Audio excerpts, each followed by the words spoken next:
एक राजा ने अपने सैनिकों को सड़क के बीच में एक बड़ी चट्टान रखने के लिए कहा।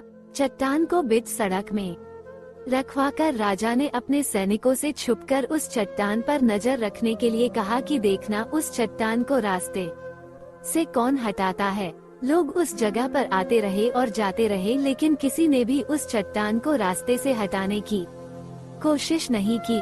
उस चट्टान के पास से लोगों के गुजरने वालों में राजा के कुछ करीबी लोग और शहर के बड़े व्यापारी भी शामिल थे, और उनमें से कुछ लोग तो राजा को ही कोसने लगते कि क्या राजा इस चट्टान को भी रास्ते से नहीं हटवा सकता।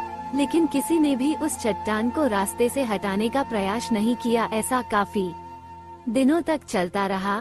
एक दिन एक किसान अपनी सब्जियों के साथ उधर से गुजर रहा था। उसने चट्टान को रास्ते में पड़े देखा और सोचा कि सबको इस चट्टान की वजह से कितनी तकलीफ हो रही है। उसने अपनी मजबूत लाठी से उस चट्टान को एक तरफ धकेलने की कोशिश शुरू कर दी।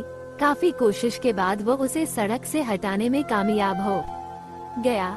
चट्टान रास्ते से हटाने के बाद किसान अपनी सब्जियों को उठाकर जाने ही वाला था कि अचानक उसकी नजर एक पोटली पर गई, जो ठीक उसी जगह पड़ी थी जहां से उसने वो चट्टान हटाए थे। उसने उस पोटली को खोलकर देखा तो उसमें सोने के कई सिक्के थे, और उन सिक्कों के साथ राजा का एक संदेश भी था, जिसमें लिखा था कि ये सोने के सिक्के उनके लिए है जो इस चट्टान को रास्ते से हटाएगा। दोस्तों, बिल्कुल ठीक इसी तरह हम सबके लाइफ में भी कई परेशानियां आती है। कुछ लोग उन परेशानियों से बचकर निकल जाते हैं और कुछ रास्ता बदल देते हैं, और चंद लोग ठान लेते हैं उन परेशानियों का हल निकाल लेने की, और ऐसे ही लोग मुश्किलों में संभावनाएं और संभावनाओं में छिपे अवसर खोज लेते हैं।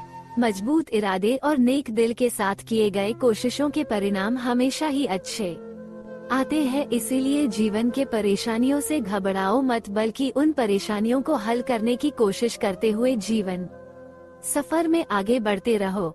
धन्यवाद। कहानी अच्छा लगे तो वीडियो को लाइक और चैनल को सब्सक्राइब करें।